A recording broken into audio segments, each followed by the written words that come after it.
Should you do rent to own for your rental properties? It's a question we get a lot around here, and that's today's episode. Let's dive into it.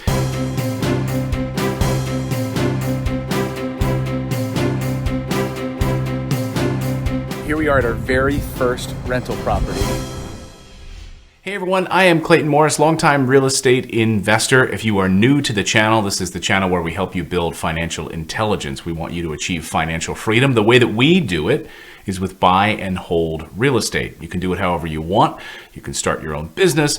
The point is we want you to become financially free, and the way to do that is to be an entrepreneur. The way to do that is to take all the tax benefits that come with owning a business, and real estate is our favorite way to do that. On today's show, we're going to talk about rent to own properties. Now, I'm not talking about you renting to own. I'm talking about you as the investor buying a property, fixing it up. Now, whether you want to hold on to it long term or not, that's up to you. Or do you want to make it an opportunity that you're going to hand it over to a person who's going to buy the home? They might not otherwise be able to get a mortgage on the property. It's a great question we get a lot around here. And I've got a great guest on the show today. His name is Forrest McGhee, and he does this for a living. He lives down in the Richmond, Virginia area. He's been a longtime real estate investor. He does owner finance properties. His wife runs a staging company. He's been in construction a long time. And so we thought we'd have Forrest on the show today to talk about rent to own. Forrest, welcome to the show. Thank you. Thank you very much. So Forrest, give us a little backstory here. How did you get involved in real estate? You mentioned to me off the air, we were talking about you've been in construction a long time. So tell our audience, familiarize our audience with you a little bit. Yeah, so I'm from Richmond, Virginia, and that's where our business is centrally located. We buy and sell all over the state, so I'm not afraid to travel a little bit. And how I got started in this was a while ago. I say about 5 years ago. I was doing a lot of government contracting and just wasn't enjoying it anymore. And I thought that, real estate would be a good way for me to do what I want to do when I want to do it. And I thought it'd be an easy transition. I thought it was just all about construction, and then I was completely wrong. And so, I had to learn a whole new business, a whole new structure. So I took on a couple partners that I don't have anymore, and that took some time, but now I'm pretty much just rolling right along, doing what I like to do, helping people out, by solving their problems if they have a house they don't want, and then I provide properties to people that want to have the house. All right, so you do a lot of wholesaling, I imagine, and look, I just was scrolling through my Instagram this morning, and I had 3 different messages from people who just started following me on Instagram, and they're like, how do I get started? I'm 22 years old. Someone said, I just got out of college. What can I do that might help change my life now? And I said, well, you're way ahead of the game. You're 22 years old. You should probably start wholesaling. Learn the art of wholesaling houses as a way to get some quick cash, but you really learn the business kind of from the ground up. And then it kind of opens the window of opportunity for you to hold on to properties, flip properties, rent to own properties. So would you agree with me or totally disagree with me that sort of wholesaling is maybe that foundational piece to kind of kickstart things? Yeah, absolutely. You have to understand the deal, and you got to learn how to find the deal. You got to learn how to get it to the attorneys. You got to learn how to close a deal. You got to learn how to find a buyer, and wholesaling has it all right there, and it's the minimum amount of investment capital that you need. So yeah, I completely agree with you.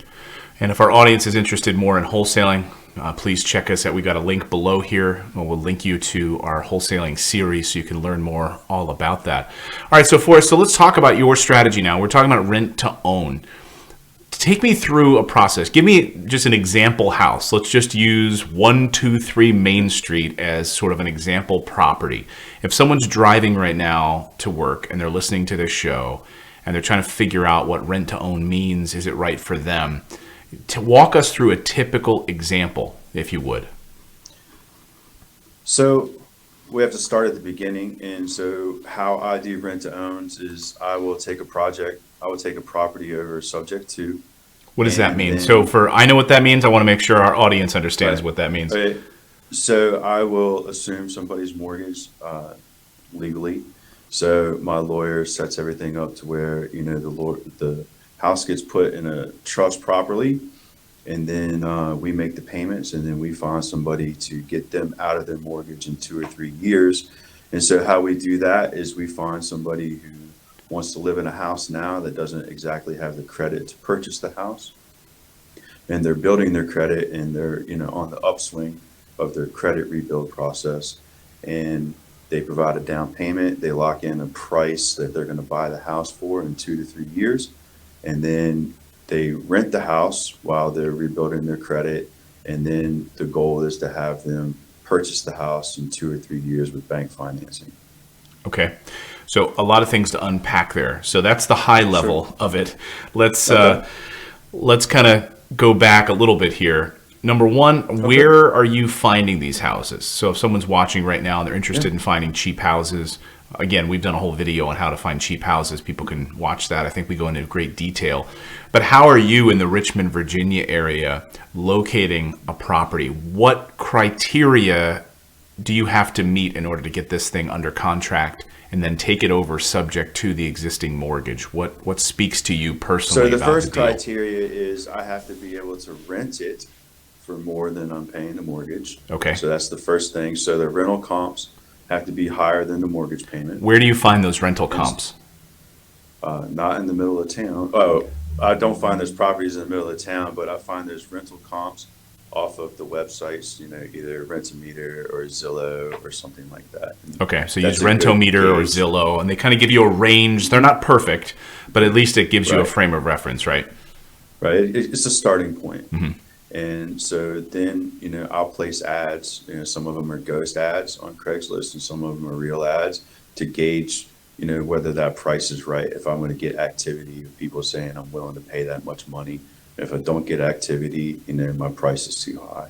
Okay, so a ghost ad. I've definitely done that in wholesaling.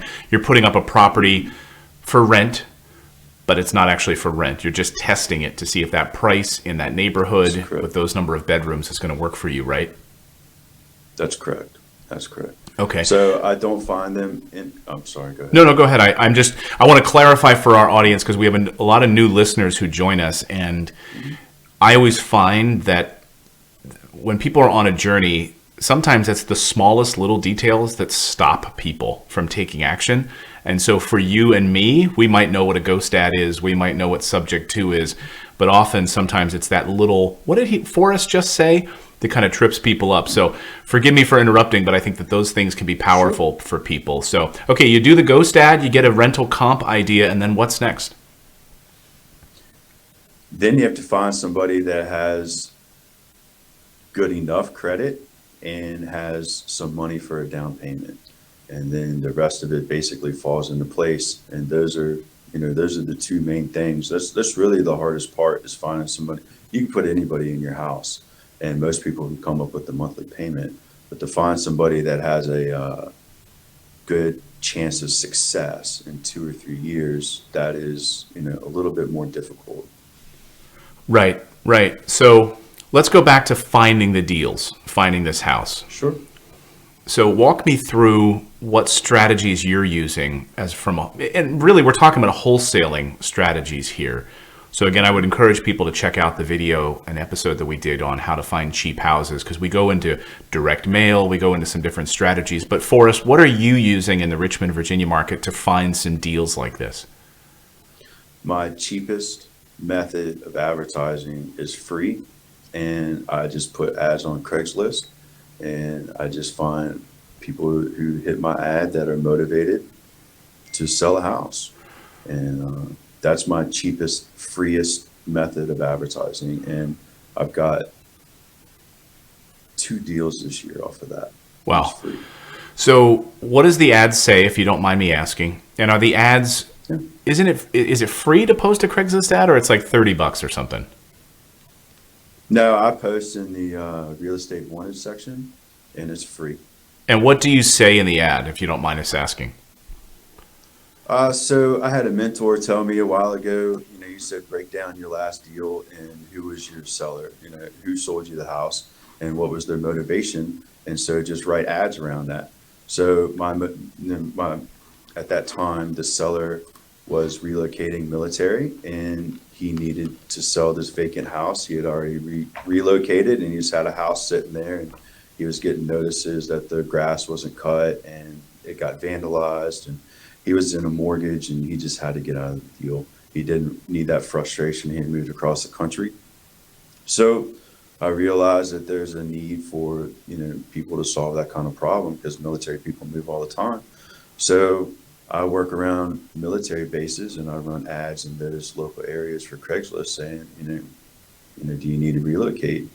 Are you leaving a vacant house? Do you want to leave a vacant house? Do you want to be a landlord? And that's what I do. And I take, my whole portfolio of pictures of all the houses that I've looked at over the last several years. And I just put a lot of pictures on the ads of horror stories. Pictures tell 1,000 words. And I put these trash out houses, these hoarder house pictures on there, and, things that bad tenants can do to your house. And, people call me. People go to my website. So people call you, say, I don't want to be a landlord. I'm moving. I've been relocated to Korea now. I just want to get out of this house. And so what sort of negotiation and discussion then happens with that person on the phone about taking over that person's mortgage? So if the money doesn't work for a cash offer, I will, say a cash offer is not going to work for me. A cash offer is not going to work from anybody else. If you don't have money to bring to closing to pay to get out of this mortgage, you're going to have to look at, waiting a little bit of time and let me take the mortgage payment off of you. And then you'll just have to delay the closing a year or two until we can get somebody else in there. Because I can pay more if I can take over the mortgage than if I had to do a cash offer.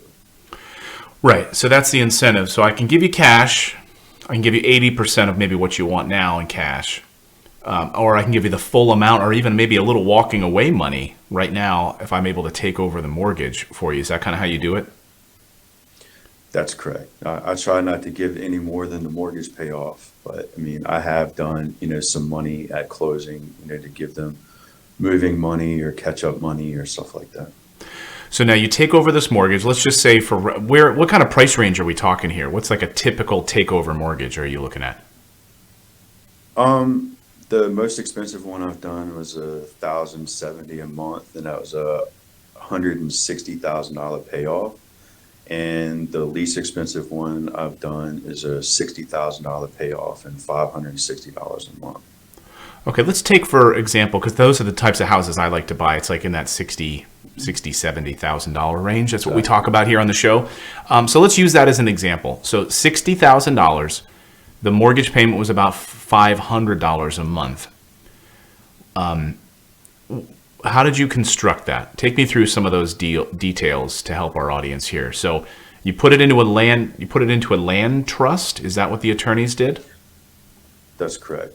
Okay. Correct. So putting it into a land trust doesn't notify the bank that, hey, Forrest is now taking over this mortgage. Is that right?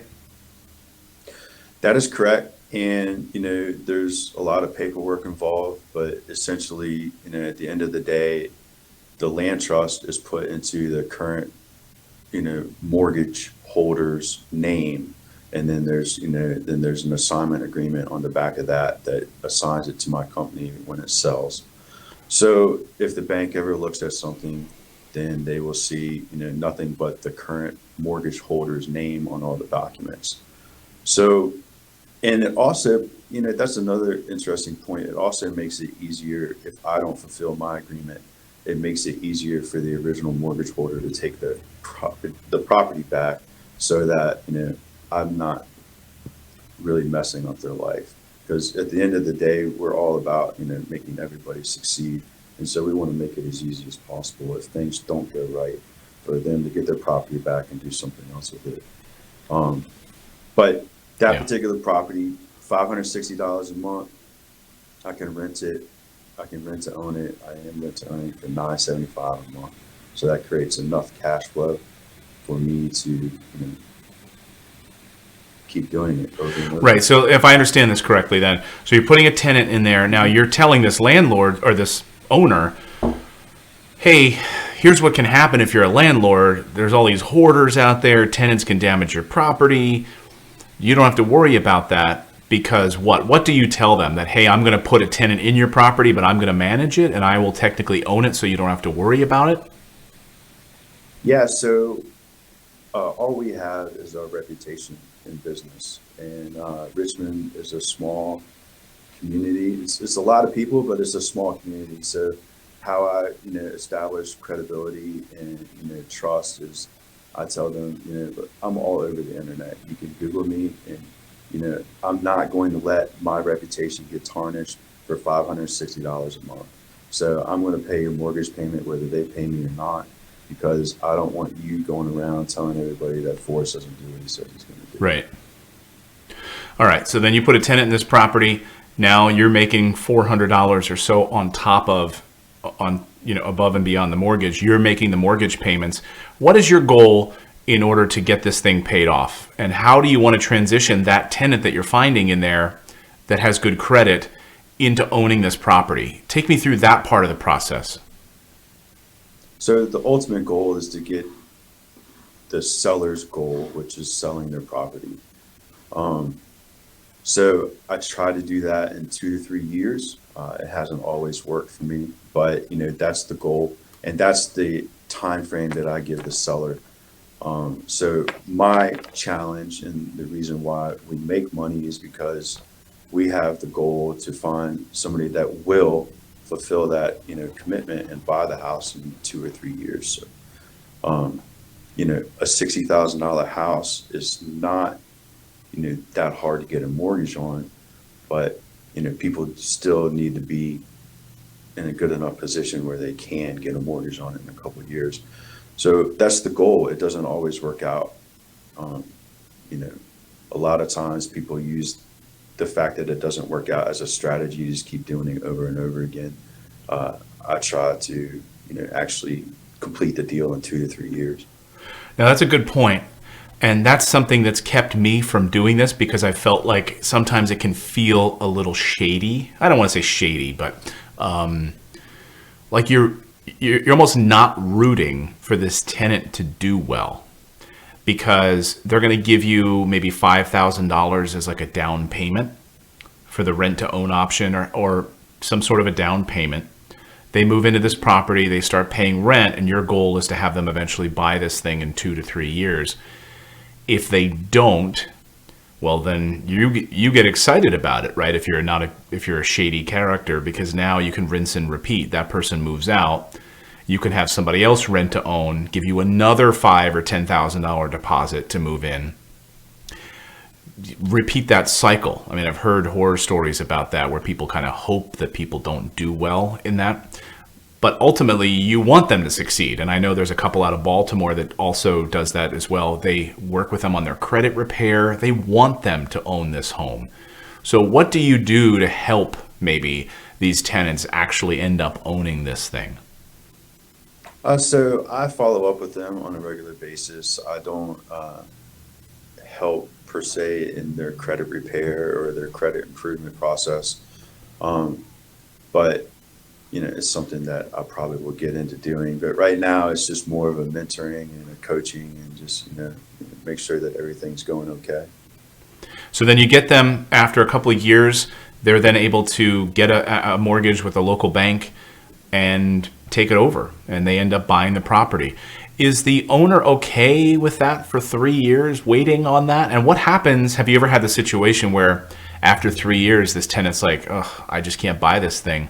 I thought I could get a mortgage. And what does the seller say to you, the person you worked out the land trust situation? They come back angry at you, or do you end up buying it? What happens then?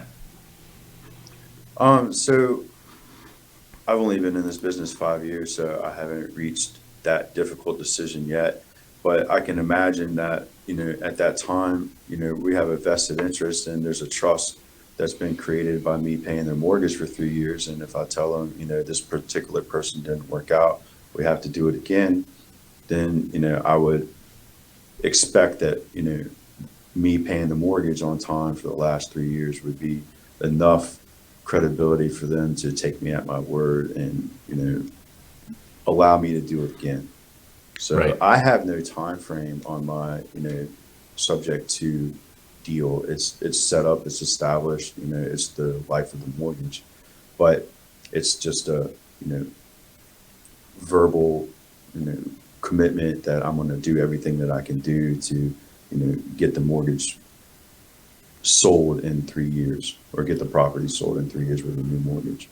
Well, even with a $60,000 house in 3 years, you're kind of dwindling that thing down to almost nothing anyway, right? So you're kind of, it's already being paid off. You've helped this person basically get it paid off. You've been able to pocket the difference. So it seems like it's kind of right there.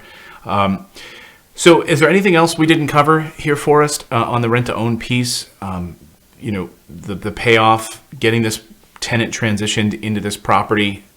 Just really, are you looking for additional deals while this is all unfolding? Your internet ads are kind of still sitting there.